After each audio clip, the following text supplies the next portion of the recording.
In today's exercise, I'm going to demonstrate how to do a ball slam with rotations. This is a great functional and full body exercise, but this exercise really focuses and emphasizes more on the core.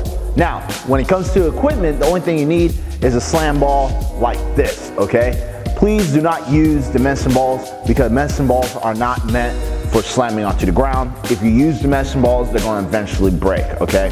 And so you want to definitely use a ball like this, okay? Now, when it comes to the exercise, what you want to do is go ahead and pick up the ball and you want to get into a nice athletic stance. So that athletic stance means that I want to have a slight bend in my knees. Let me move over. Slight bend in my knees, keep the feet straight, push the butt out, keep the chest up, all right?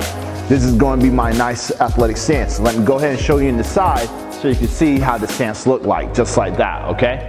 So when it comes to the actual exercise, what you want to do first is go ahead and rotate from each side. And as you can see, when I'm rotating from each side, I'm keeping the hips stabilized. I'm not twisting the leg or twisting at the hips, all right? Just twisting at the core, okay? So twist, twist, come to the middle, slam, okay? And when I slam, I want to bring the ball all the way up, just like this, till I feel the stretch into the lats, and then come down. I'm going to try to generate all the power from the core. So that's why when I slam the ball down, I'm hinging a little bit at the waist. Let me show you again from the side. So twist, twist, just like that.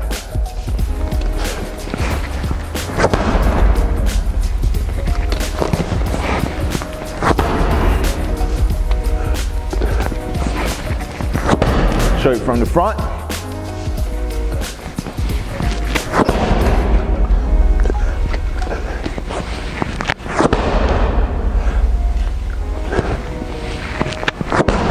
Just like that, okay? This is how you do a ball slam with rotations.